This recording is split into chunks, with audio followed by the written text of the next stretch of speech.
Oi pessoal, de novo aqui com vocês, meu nome é Luiz Otávio, sou professor LO aqui do Colégio Oficina do Estudante, Geografia no caso, tá bom? Que bom estar com vocês. Hoje nós vamos falar sobre fatores climáticos, um grupo deles, tá bom? Então, mas antes disso, roda a vinheta.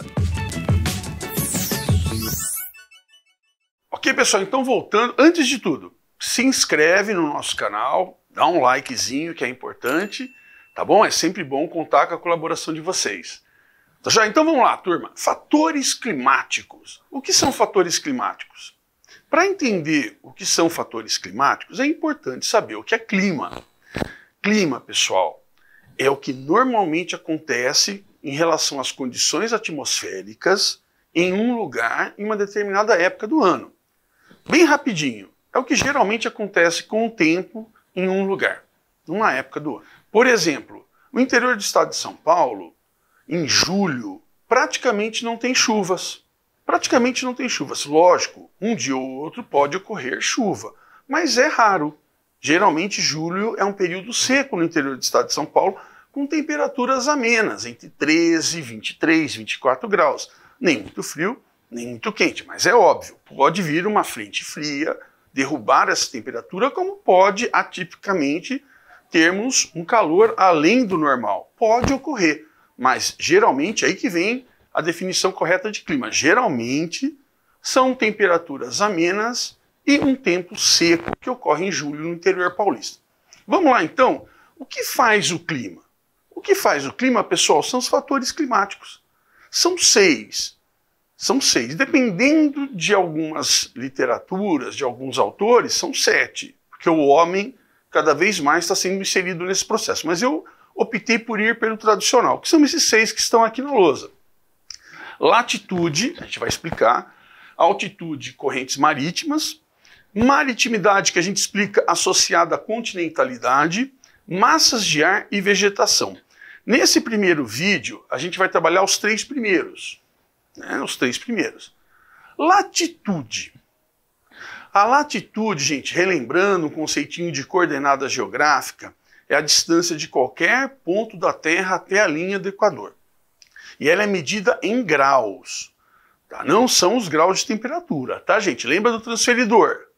0 grau e depois 90 graus. 90 graus a distância maior do zero, ou seja, 0 grau a linha do Equador, 90 graus norte ou 90 graus sul, os polos, a região mais distante da linha do Equador. Por que é mais frio nos polos? Então vamos lá, começa aí a latitude. O nome latitude, gente, se refere a essa distância. E você tem na alta latitude, ou seja, mais próximo dos polos, uma temperatura menor. Por quê? Por causa da curvatura da Terra. Como assim, professor? A curvatura da Terra, gente, a forma esférica da Terra, faz com que os raios solares incidam menos, de uma forma inclinada, lateral, nos polos, na região de alta latitude. Já em regiões de baixa latitude, próximas à linha do Equador, basicamente entre os trópicos de Câncer e Capricórnio, nós temos uma incidência solar maior. Os raios são mais perpendiculares. Então a concentração dos raios solares é maior. A área que o Sol se espalha é menor, então a concentração é maior. Por isso a temperatura é maior nas áreas próximas à região da linha do Equador. Tá bom? Então lembre-se sempre, temperaturas mais altas, latitude baixa. Temperatura mais baixa, latitude alta. É assim, latitude, quanto maior, menor, quanto menor, maior. É um trocadilho, mas que funciona. Quanto maior a latitude, menor a temperatura. Quanto menor a latitude, maior a temperatura, porque estará mais próxima à linha do Equador.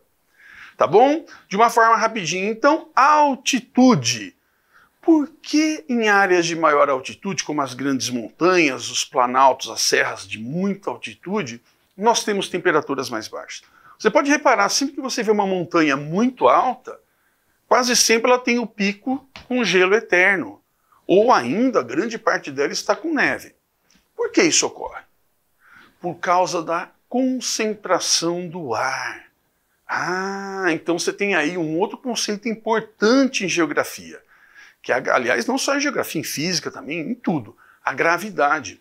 A gravidade atrai os gases atmosféricos mais próximo da linha do mar. Então o que ocorre? Ocorre, pessoal, que quanto mais próximo ao nível do mar, 0 metros, aliás, 0 metro, perdão, você tem uma concentração de ar maior, pressão atmosférica maior. E isso faz com que o Sol consiga, aliás, os raios solares consigam se espalhar melhor. E aí a temperatura fica maior. Não só os raios solares, a umidade também. Então você tem próximo ao nível do mar uma temperatura maior, porque as moléculas de ar estão mais próximas. Elas conseguem transmitir o calor. Por exemplo, em alguns lugares, como a Lua, que não há atmosfera, entre a sombra e o Sol, você tem temperaturas absurdamente diferentes. Aqui não. Você pode estar em sombra, mas você ainda tem calor. Por quê? Porque o ar traz de fora esse calor. Você não está com uma umidade zero. Por quê? Porque a umidade vem pelo ar também. Enfim, você tem essa transferência de calor e umidade pelo ar. Quanto menor for o ar, menor é a temperatura, menor é essa dispersão do calor. Por isso que nós temos, em grandes altitudes, menores temperaturas. Perceba que funciona com a latitude. Quanto maior a altitude, menor a temperatura. Latitude também, quanto maior a latitude, menor a temperatura. Porque o ar nas grandes altitudes, ele é mais rarefeito. Ele é espalhado, as moléculas não estão tão juntas, concentradas. Por isso nós temos uma temperatura menor. Geralmente, pessoal, tá, uma média aí que se usa mundialmente é assim. A cada 200 metros que se sobe, a temperatura cai 1 grau. Claro que varia. Depende de outros fatores, mas essa média serve. Ou uma outra média usada, a cada 100 metros que se sobe, a temperatura cai 0,55 graus. Quase, né, 1 grau a cada 200. Claro, de novo, varia de lugar para lugar, mas essa média dá para a gente calcular. Você imagina, então, o Monte Everest, né, 8.848 metros acima do nível do mar. Ou nosso querido Pico da Neblina, aproximadamente 2.994 metros. Né? Uma coisa assim, aproximadamente. Não tem isso, mas tem quase isso. Então, no alto, logicamente, você vai ter temperaturas mais baixas. Campos do Jordão, aqui na Serra da Mantiqueira, também, temperaturas mais baixas em função dessa altitude. Então, quanto maior a altitude, menor a temperatura. Tá bom? E o último fator climático de hoje, está aqui, ó. Correntes marítimas. As correntes marítimas, gente, podem ser associadas a grandes deslocamentos de água.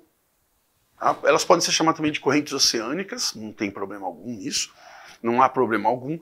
São grandes deslocamentos de água que vão, né, empurradas pela rotação da Terra, pela densidade da água, até pelo vento, mas principalmente pela rotação e pela densidade da água, a diferença de densidade da água, elas se deslocam de um lugar para o outro. Tá? E essa diferença de temperatura da corrente com a água que ela chega, o lugar que ela chega, faz com que nós tenhamos efeitos muito interessantes. As correntes marítimas frias, por exemplo, servem como uma barreira para o vapor d'água evaporado num lugar quente. Quando passar sobre ela, deságua nela. Olha que coisa. Aí você tem o quê? Formação de desertos. Olha que interessante. Uma corrente fria que se criou próximo aos polos, tanto o norte quanto o sul, e que se desloca para áreas quentes, faz com que nós tenhamos um ar mais seco. Por quê? Além da dificuldade de evaporação de água em águas com temperaturas mais baixas, cria-se uma barreira. Em cima da corrente fria, nós temos uma atmosfera mais fria. Quando o vapor da água vem de outro lugar, ele condensa, se precipita sobre a corrente e entra seco. Nós temos formações de vários desertos no mundo, o Atacama, no Chile, a Patagônia, na Argentina também, por causa da corrente, né, das Malvinas, o deserto da Namíbia, Kalahari, região de Kalahari, no sul da África, né, que se forma pela corrente de Benguela, corrente fria também. Essas correntes frias fazem com que a precipitação praticamente não ocorra, ou ocorra em pequena quantidade, e forma então deserto, climas áridos, secos. Então olha aqui, vamos lá, resumindo. Correntes frias fazem a temperatura ser mais baixa no litoral e também fazem com que nós tenhamos pouca chuva. Então guarda isso, corrente fria, menos chuva e mais frio. Já a corrente quente é o inverso. O Brasil é banhado por duas correntes quentes muito importantes, né? Aqui do litoral paulista é a corrente do Brasil. Então nós temos uma evaporação das águas e uma maior precipitação nas áreas litorâneas. Então, só para a gente fechar, corrente quente banhando o litoral vai fazer com que esse litoral seja mais úmido, chuvoso e as temperaturas sejam maiores. Corrente fria banhando o litoral vai fazer com que as temperaturas sejam menores e exista menos precipitação, menos chuva.